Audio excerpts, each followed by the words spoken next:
Bonjour à tous, je vous retrouve pour la pleine lune en bélier du 9 octobre 2022 qui aura lieu à 22h54 heure de Paris sur le degré 16 du signe du bélier. Alors, c'est une pleine lune, ce qui veut dire que vous avez la lune en bélier à 16 degrés. En face, vous avez le soleil, hein, forcément, puisque c'est une pleine lune, donc la lune est fortement éclairée ici. Et le Soleil est conjoint à Vénus dans le signe de la Balance lors de cette pleine lune. Je vais vous montrer la carte dans un instant. Alors, quelles sont les personnes qui sont le plus concernées par cette pleine lune? Tout d'abord, on va avoir les natifs du Bélier. En face, les natifs de la Balance. On va avoir tous les signes de la croix cardinale. Donc, on va avoir les Capricornes et les Cancers qui vont être aussi particulièrement touchés par cette pleine lune, notamment si vous avez des planètes ou alors des points, c'est-à-dire un milieu du ciel, un ascendant par exemple, entre 13 et 20 degrés à peu près du signe du bélier, tout particulièrement. Alors, les autres, enfin pour tout le monde, hein, d'ailleurs, je vous recommande de regarder sous la vidéo. Il y a une petite vidéo qui vous permet de vous repérer sur votre propre carte et de savoir dans quelle maison va se trouver cette pleine lune, va-t-elle se dérouler pour vous. Et en fonction de la maison touchée, bah, si vous ne connaissez pas les interprétations des maisons, vous avez aussi une vidéo qui vous donne des vidéos qui vous donnent les interprétations de chaque maison. Donc, vous saurez dans quel domaine vous allez avoir une prise de conscience.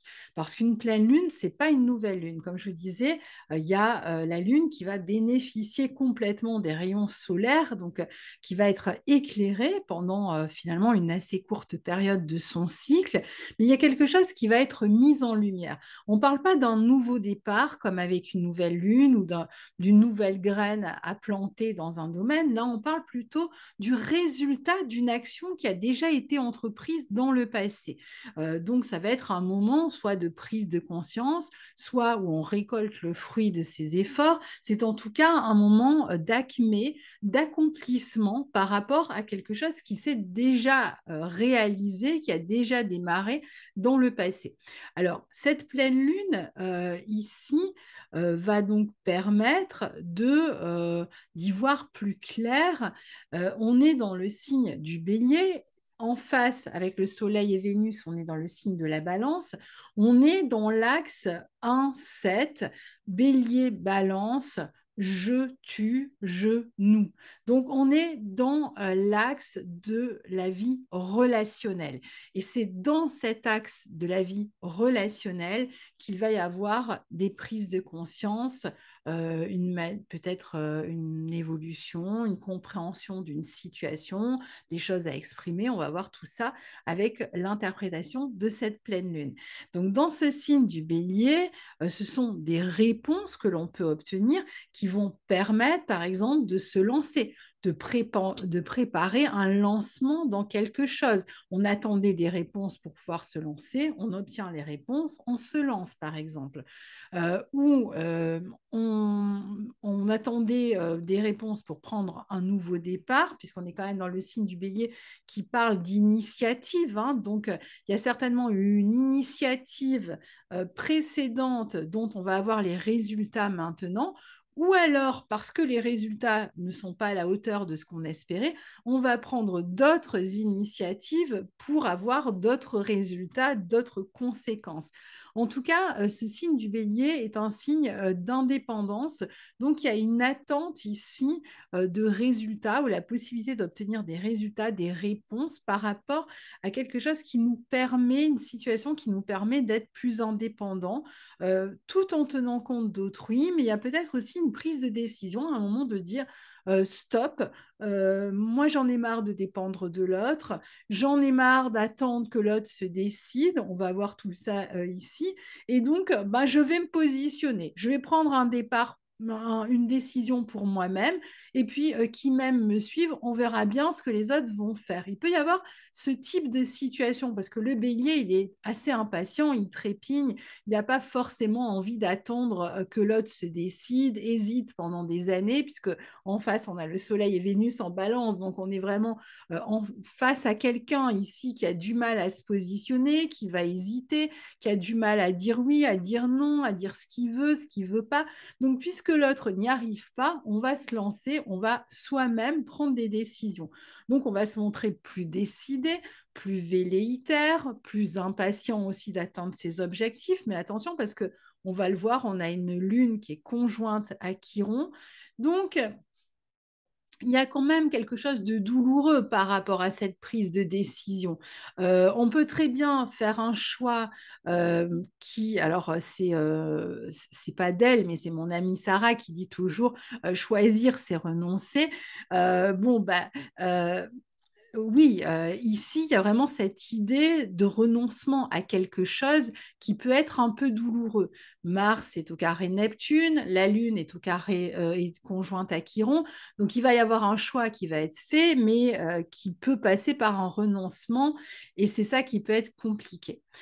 Donc, en même temps, pour sortir du flou, pour sortir du marasme, pour sortir de l'incertitude, parfois on n'a pas d'autre solution en fait que de trancher. Donc ici, il va être question de se concentrer davantage sur soi, davantage sur ses objectifs, peut-être de prendre un tournant vis-à-vis de la vie relationnelle, et de moins vouloir absolument faire plaisir à l'autre, ce que pourtant le Soleil et Vénus cherchent à faire dans le signe du Balance, à trouver une conciliation, à trouver un compromis, à être voilà, dans un entre-deux, hein, d'une certaine manière, de pas vraiment se positionner, alors que la Lune en Bélier, elle n'a pas envie, elle veut que l'autre se positionne. Donc, il s'agit ici peut-être parfois de composer avec l'autre et de pouvoir voir où l'autre en est, ce que l'autre veut, même quand il n'arrive pas à se décider, mais à un moment donné, de reprendre le dessus ou la main, si vous voulez, sur la situation.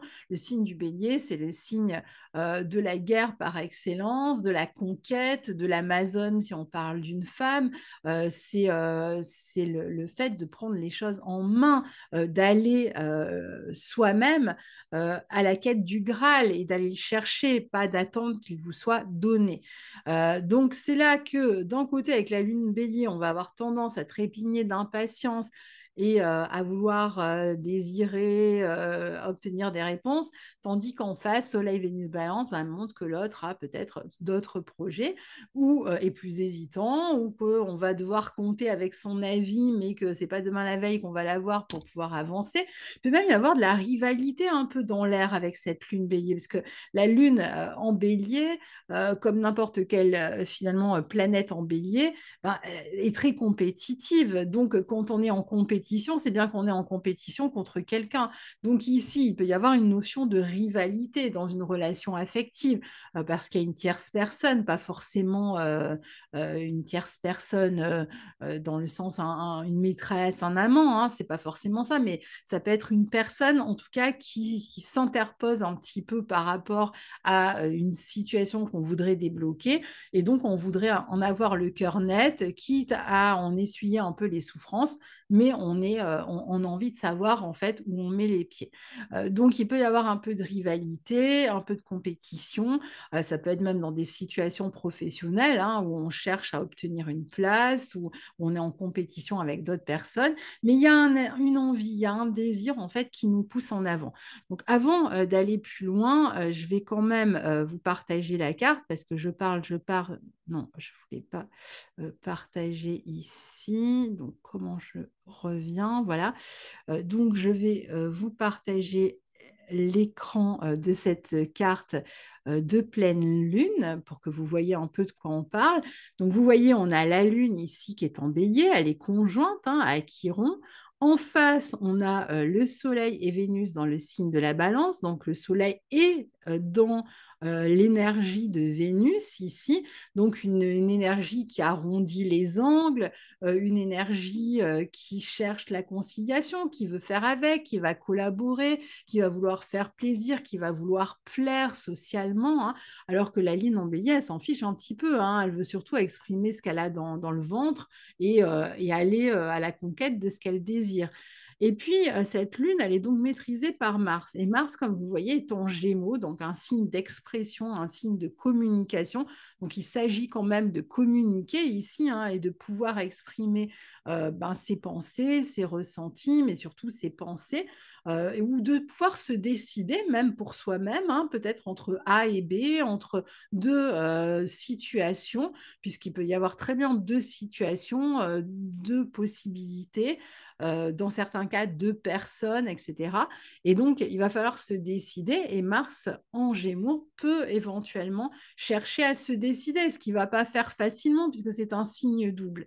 Signe double, on est entre deux. Et là aussi, on est dans un signe dans lequel les rivalités peuvent être exacerbées, le signe des Gémeaux, puisque c'est un signe double, donc il peut y avoir cette notion de rivalité entre deux personnes, deux situations, esprit de compétition, tierce, etc., hein, on est en plein dedans ici.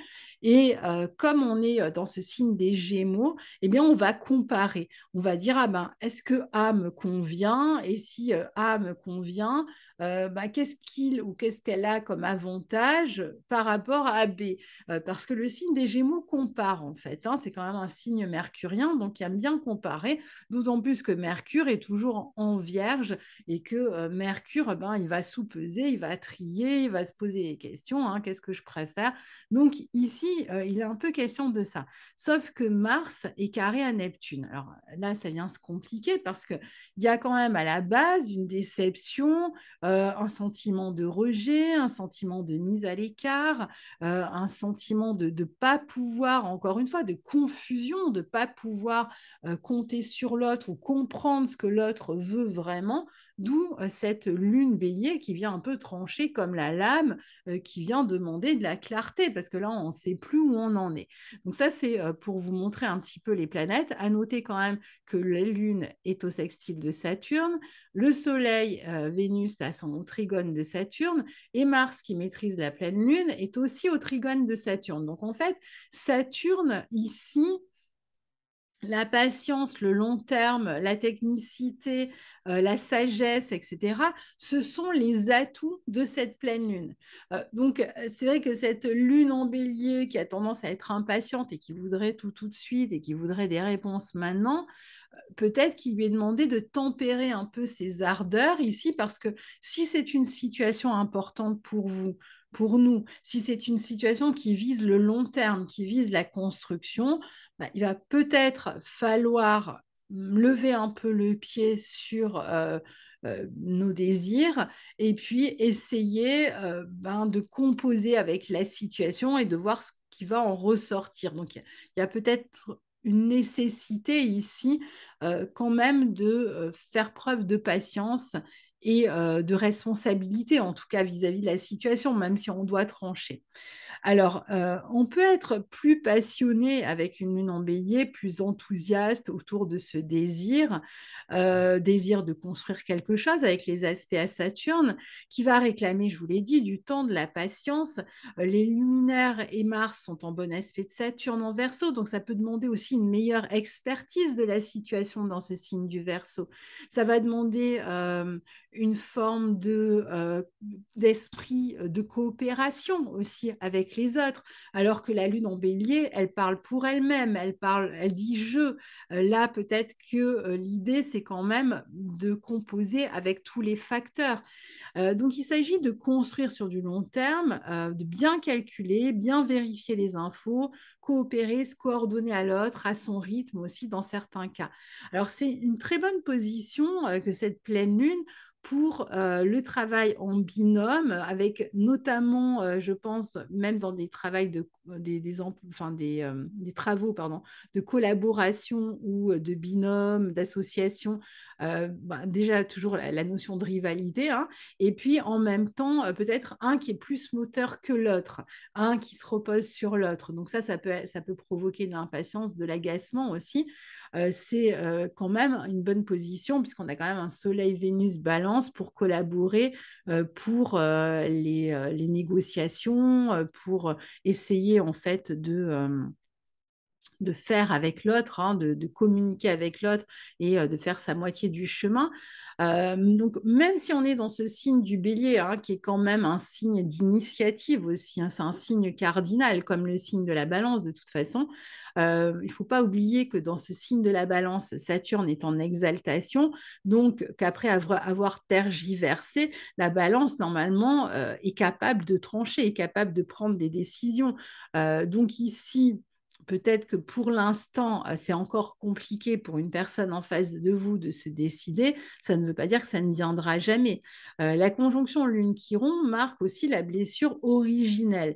Blessure originelle à la mère, sur le plan de la sensibilité, des émotions, globalement à tout ce dont on dépend émotionnellement. Donc il y a peut-être aussi avec ce Mars carré Neptune et cette Lune conjointe à Chiron, la question de la dépendance qui se pose, de la dépendance à l'autre. On peut être dans des situations où il n'y a pas l'autonomie, on n'a pas l'autonomie qu'on désirait, qu'on souhaiterait, on dépend de l'autre, de sa décision ou de je ne sais quoi.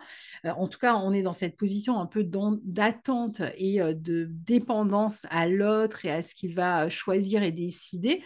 Et ça peut renvoyer cette espèce de suspension comme ça où on ne sait pas ce qui va être décidé par l'autre, eh bien, ça peut renvoyer à des blessures émotionnelles liées à l'enfance qui n'ont pas été soignées, où on a été dépendant par exemple, émotionnellement, d'une personne qui n'a pas vraiment pu s'occuper de nous, qui n'a pas vraiment pu nous nourrir émotionnellement, soit parce qu'elle était malade, soit parce que cette personne était absente ou pas impliquée, pas responsable, etc.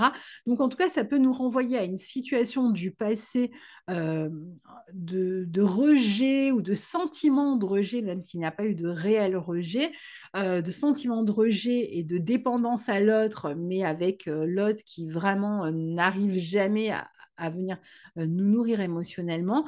Et ça, cette situation en ce moment peut être assez difficile à vivre au niveau émotionnel si vous êtes touché particulièrement à cause de ces raisons-là.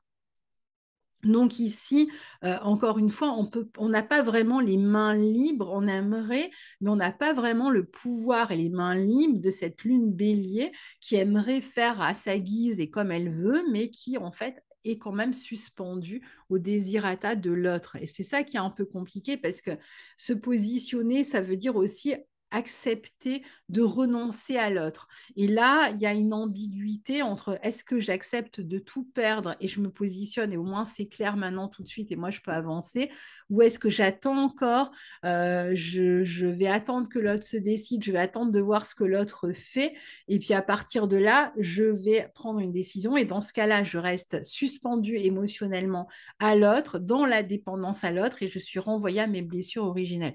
Vous voyez un petit peu comment cette lune va s'articuler. Donc c'est compliqué parce que c'est une lune bélier quand même, hein, qui a besoin d'indépendance, qui en a envie, mais c'est pas aussi simple que ça pour elle de se positionner ici.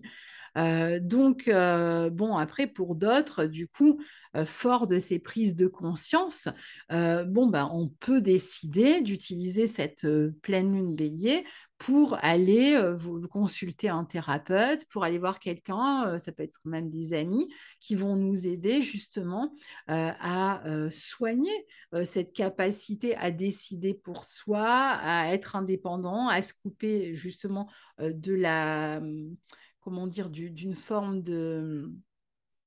où on est presque l'objet de l'autre, hein, de la volonté de l'autre. Donc, retrouver une indépendance, une autonomie totale.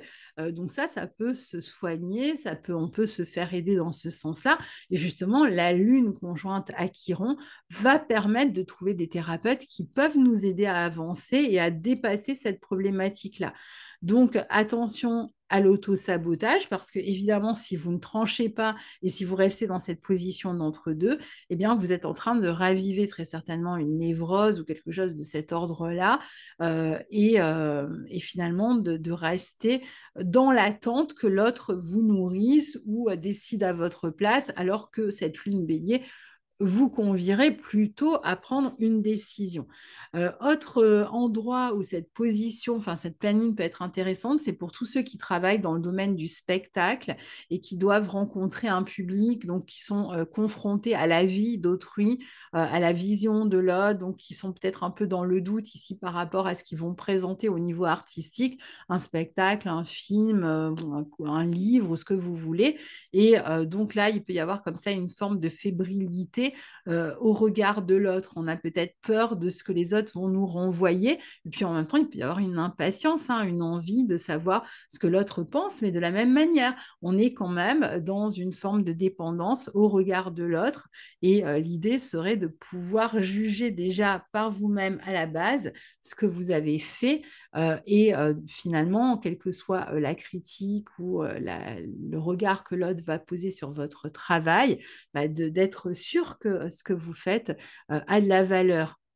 C'est le sens aussi de Soleil-Vénus en face. Mais comme cette Vénus est quand même dans les rayons du Soleil, elle est combuste ici. Donc, la capacité à se valoriser, à faire des choix est un peu difficile quand Vénus est aussi proche comme ça du Soleil. Euh, Elle peut être aveuglée par quelque chose, hein. Il peut y avoir une forme d'incapacité à bien juger les choses que normalement Vénus en balance est capable de faire. Donc voilà pour cette pleine lune en balance. Il y aurait encore beaucoup à en dire, mais je vais m'arrêter là. Et je vous retrouve très bientôt pour la suite des événements astrologiques. La prochaine vidéo, je pense qu'elle concernera particulièrement la rétrogradation de Mars dans le signe des Gémeaux. Voilà, à très bientôt. Au revoir.